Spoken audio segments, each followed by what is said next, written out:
अस्सलाम वालेकुम viewers, campus to career के एक और एपिसोड के साथ हाजिर हैं।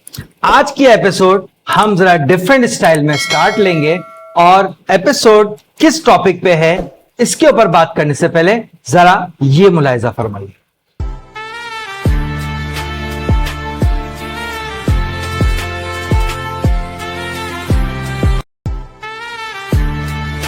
तो व्यूअर्स, इसमें आपने क्या देखा?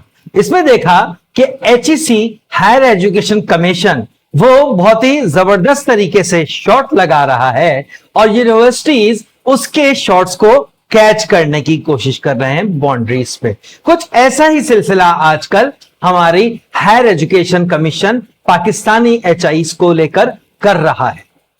अब ये अच्छा होगा बुरा होगा जरा वक्त इसके बारे में बताएगा, but one thing is for sure that Pakistani higher education system is changing. और इसमें जो पहला स्टेप हायर एजुकेशन कमीशन ने लिया है वो है change in MPhil PhD admission process. इसी के ऊपर आज हम बात करेंगे।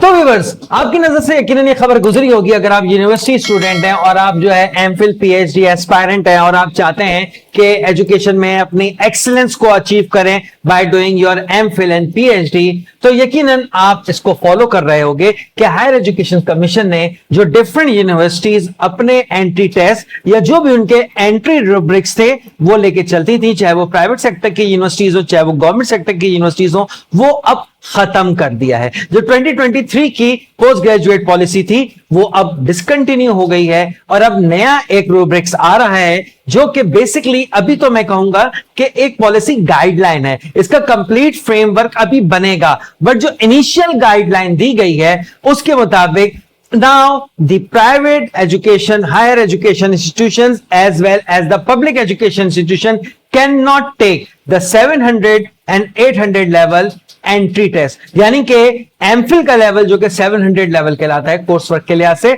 और पीएचडी का लेवल जो कि 800 कोर्स वर्क के लिहाज से कहलाता है, उसकी अब यूनिवर्सिटी अपने इम्तिहान नहीं ले सकती, बल्कि स्टूडेंट्स हैव टू गिव, जिस तरह से दुनिया भर में जीआरई, जीमेट और एसएटी के एग्जाम होते हैं, इस तरह का एक एग्जाम देना होगा जो कि ईटीएस एचईसी की एजुकेशन टेस्टिंग सर्विस है, इसके अंडर होता है, जिसको HAT higher education aptitude test GRE style test कहा जाता है।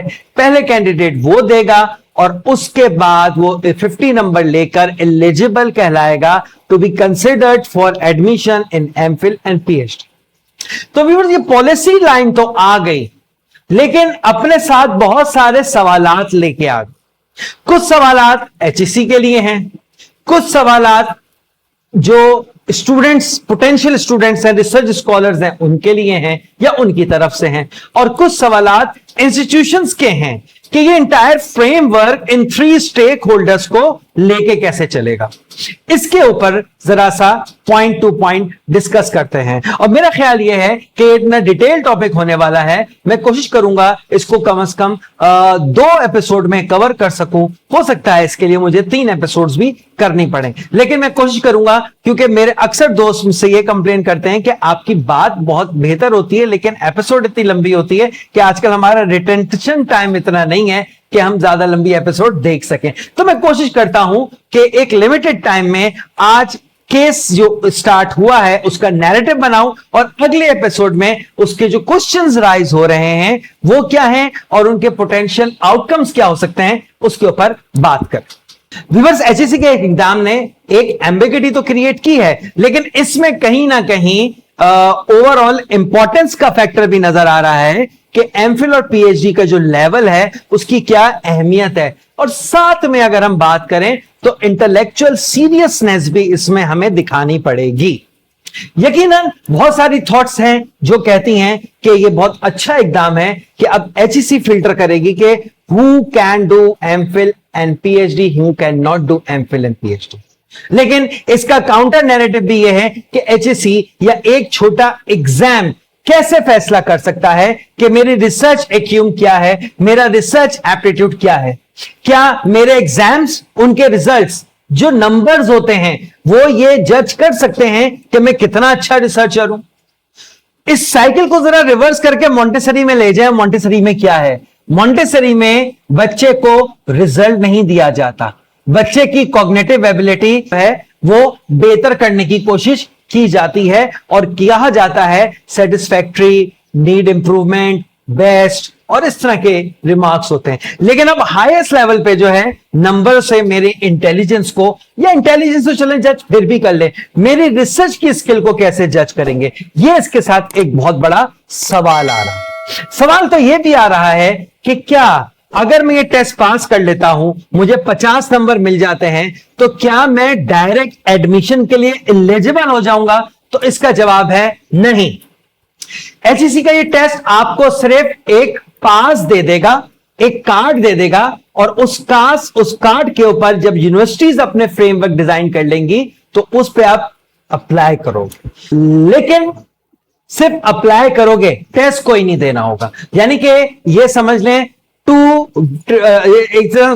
वे वेरिफिकेशन, तो ये वो हो गई है। एक वेरिफिकेशन एचईसी ने आपकी की कि आपको एक सर्टेन एग्जामिनेशन सिस्टम पे जो है रखा। अच्छा, इसमें एक बात बताऊं, एचईसी बहुत तेजी से इस पे काम कर रही है और लग ये रहा है कि एचईसी इस दफा इस पॉलिसी को इंप्लीमेंट करने में सीरियस भी है, क्योंकि एचईसी ने ये भी बता दिया है कि इंजीनियरिंग के लिए क्या कॉम्बिनेशन होगा, मेडिकल के लिए क्या कॉम्बिनेशन होगा, मैनेजमेंट के लिए क्या कॉम्बिनेशन होगा, जर्नल जो इनका एचएटी होगा वो कैसा होगा। एचईसी ने डिफरेंट डेट्स भी दे दी हैं, और एचईसी के जो ईटीएस एचईसी का इदारा है ये बेसिकली साल में मल्टीपल टाइम ये टेस्ट लेगा, और ये टेस्ट एक्चुअली सिर्फ आपको एलिजिबल कर देगा so that you can apply to any MPhil PhD program throughout Pakistan.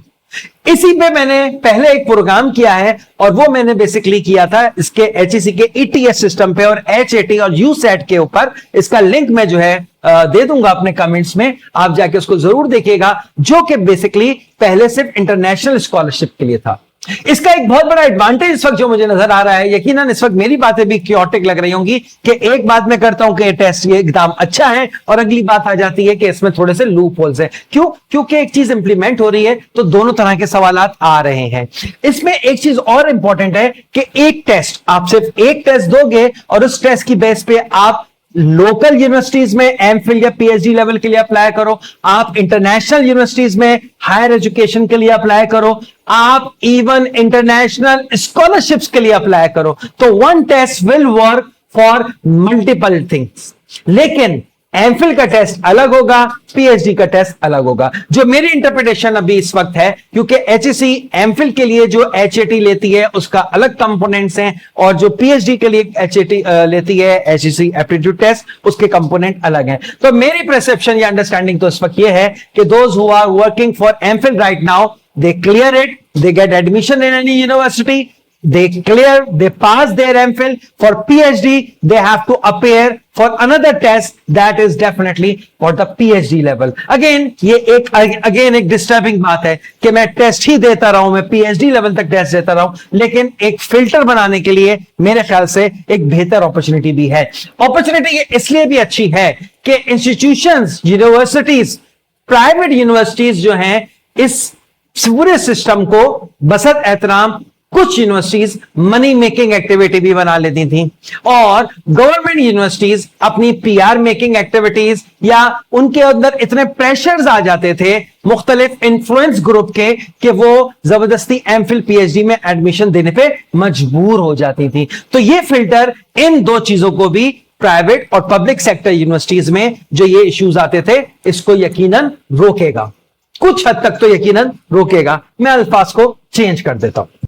तो इसका मतलब यह हुआ, अगर कोई ये पूछे कि भाई एचईसी को ये क्या जरूरत महसूस हुई, एचईसी ने ये एकदम उठाया क्यों, तो 4-5 चीजें मेरे जहन में आती है। पहली चीज आती है स्टैंडर्डाइजेशन होगी इससे, ना ही सिर्फ सारे पब्लिक सेक्टर इंस्टीट्यूशंस में बल्कि प्राइवेट सेक्टर इंस्टीट्यूशन में भी सिंगल आप एक जो है स्टैंडर्ड के तहत आप जाओगे। ट्रांसपेरेंसी कहीं ना कहीं प्रिवेल करेगी, नेशनल बेंचमार्क बनेगा, और इंपॉर्टेंट, सबसे ज्यादा इंपॉर्टेंट चीज, आपका ओवरऑल गवर्नेंस कंट्रोल, आपके एमफिल और पीएचडी में ज्यादा हो जाए। अब इसमें यकीनन एक सवाल आएगा कि universities are made as autonomous bodies, universe जो इस पूरे सिस्टम से वाबस्ता हैं, जो कि असल में मेरी ऑडियंस भी हैं, आपको यकीनन पता होगा कि हायर एजुकेशन सिस्टम जो है हमारा वो बहुत बुरी तरह से स्ट्रगल कर रहा है। बहुत सारे उसमें मसाइल हैं, सिर्फ फाइनेंशियल मसाइल नहीं है बल्कि एडमिनिस्ट्रेटिव इश्यूज भी हैं, पॉलिटिकल इश्यूज भी हैं। इस तरह की स्टैंडर्डाइजेशन से कहीं ना कहीं उसको ओवरऑल खत्म करने में या चलें इंप्रूव करने में कुछ ना कुछ मदद जरूर मिलेगी। अब एचईसी ने जो एमफिल के लिए किया वो क्या किया, 4 कैटेगरीज बना दी। ऐसा नहीं होगा कि मैं मेडिकल के बैकग्राउंड से और मैं जो है हायर एजुकेशन में जो भी मेडिकल में एमफिल पीएचडी 700 और 800 लेवल के टेस्ट होते हैं, मैं भी वही टेस्ट दे रहा हूं और एक इंजीनियर भी वही टेस्ट दे रहा है, ऐसा नहीं होगा। एचईसी ने कहा एक होगा एचएटी, एचएटी बस कांस्टेंट याद रखिएगा, एचईसी एप्टीट्यूड टेस्ट। एक होगा एचएटी 1 जो कि इंजीनियरिंग, कंप्यूटर साइंस और मैथमेटिक्स के लोगों के लिए हो गया। ऑब्वियसली उसके टेस्ट कंपोजिशन उसी लिहाज से होगी, कुछ चीजें इसकी जो हैं फिक्स होंगी, कुछ उसकी वेरी करेंगी। अगेन मैं दोस्तों रेफर कर रहा हूं, मेरा एक एपिसोड है जिसका लिंक मैं दे रहा हूं, उसको जरूर देख लीजिएगा, उसमें काफी डिटेल में इसके ऊपर बात की गई है। फिर आ गया हमारा HAT2 जो कि management, administrative sciences, supply chain, human resources और इस तरह के जो एडमिनिस्ट्रेटिव साइंसेज, मैनेजमेंट साइंसेज के प्रोग्राम्स हैं उनके लिए है। फिर आ जाएगा HAT3 जो कि आर्ट्स, सोशल साइंसेज और लॉ के लिए है। और फोर्थ वन आ जाता है वो medical, MBBS, BDS, microbiology, biochemistry, pharmacy और एवरी अलाइड मेडिकल फील्ड, उसके लिहाज से हमारे पास HAT4 आ जाता है। अब देखें कॉम्बिनेशन में कुछ ऑब्वियस चीजें हैं। अगर मैं इंजीनियरिंग की बात करूं तो the test would be comprises for more mathematics side, और अगर मैं मेडिकल की बात करूं तो it would be comprises for more biological side. उसमें फिजिक्स जो है वो ज्यादा फोकस कर रही होगी इंजीनियरिंग में, और इधर जो है वो केमिस्ट्री ज्यादा फोकस कर रही होगी। कंप्यूटर साइंस में CS के कंपोनेंट्स को ज्यादा इंपॉर्टेंस दी जा रही होगी। इसी तरह से आर्ट्स में सोशल साइंस एंड ह्यूमैनिटीज को ज्यादा फोकस किया जा रहा होगा। तो इस तरह से ये more focus and specific activity होगी और सेंट्रलाइज्ड होगी। मैं फर्ज करें कि यूनिवर्सिटी में पीएचडी के लिए टेस्ट देता हूं, वहां मेरा टेस्ट नहीं होता, किसी भी वजह से मैं रह जाता हूं, एग्जाम में फेल हो गया, मेरिट पूरा नहीं कर सका, इंटरव्यू में रह गया, फिर मैं दूसरी यूनिवर्सिटी में जाता हूं, वहां पे पूरे प्रोसेस से गुजरता हूं, फिर मैं तीसरी यूनिवर्सिटी में जाता हूं, वहां पे पूरे प्रोसेस से गुजरता हूं। हर दफा मेरा टाइम, मेरी एफर्ट और मेरी इन्वेस्टमेंट लग रही है। HAT एक दूंगा मैं और तीनों यूनिवर्सिटियों में वही HAT देकर उसके बाद ये यूनिवर्सिटी अपनी पॉलिसी बनाएंगी, उसको लेके चलूंगा। याद रखिएगा एक बात, ऐसा नहीं होगा कि मैंने HAT पास किया, यूनिवर्सिटी में एडमिशन हो गया। HAT is the first ladder, उसके बाद सेकंड टियर के ऊपर यूनिवर्सिटी का अपना फ्रेमवर्क होगा, यूनिवर्सिटी अपनी पॉलिसी बनाएगी, which is obviously not the test. चाहे वो इंटरव्यू हो, चाहे वो मेरिट मार्क्स हो, चाहे वो किसी भी किस्म की परफॉर्मेंस हो, अब यूनिवर्सिटीज के ऊपर काम करेंगी। जैसे जैसे यूनिवर्सिटीज के ऊपर काम करेंगी चीजें क्लियर होंगी, आपको मैं बताता चला जाऊंगा। आज के एपिसोड के लिए बस आखिरी बात मैं ये बताना चाहूंगा, जब आप ये टेस्ट देंगे तो ये टेस्ट 2 साल के लिए वैलिड होगा। आप एक टेस्ट को 2 साल तक मुख्तलिफ नेशनल और इंटरनेशनल लेवल पे अप्लाई कर सकते हैं, और उसी टेस्ट के मार्क्स के ऊपर आप मल्टीपल अटेम्प्ट जो है वो एडमिशंस की कर सकते हैं। तो that's make some good sense, that sound good, और मुझे लगता यह है कि ये अच्छा इकदाम है अगर इसको प्रॉपरली इंप्लीमेंट कर लिया गया। मैं ये कह सकता हूं कि this is the biggest structural change in the higher education in Pakistan, especially at MPhil and PhD level. But its success is actually still depend on higher education institutions, कि how they will going to take up and how they will going to frame their policies, frame their infrastructure so that it aligned with the objective that Higher Education Commission are aiming for. अगली episode में इसी topic को मजीद explore करेंगे और मजीद unanswered questions को यकीनन लेके चलेंगे। आप लोगों के लिए मैं कमेंट्स में जो है ये बिल्कुल हाईली रिकमेंड करूंगा कि अपना सवाल डालें। मुझे ईमेल भी कर सकते हैं आप, ईमेल मेरे पास आती हैं, मैं ईमेल पे पर्सनल रिप्लाई भी अक्सर और बेशतर करता रहता हूं। लेकिन यहां पे अगर आप कमेंट्स में अपने क्वेश्चंस डालेंगे, मैं अगले एपिसोड में उनको जो है वो इंटीग्रेट करूंगा और आपका सवाल यकीनन बहुत सारे दूसरे लोगों के लिए भी खबर का और लर्निंग का जरिया बन सकता है। कैंपस टू कैरियर के साथ जुड़े रहिएगा और इसी तरह की वीडियोस के लिए हमारे चैनल को सब्सक्राइब करें, शेयर करें, लाइक करें। फेसबुक पे डॉक्टर मुस्तफा हैदर के नाम का मेरा पेज है, उसके साथ भी जुड़े रहने का बहुत बहुत शुक्रिया।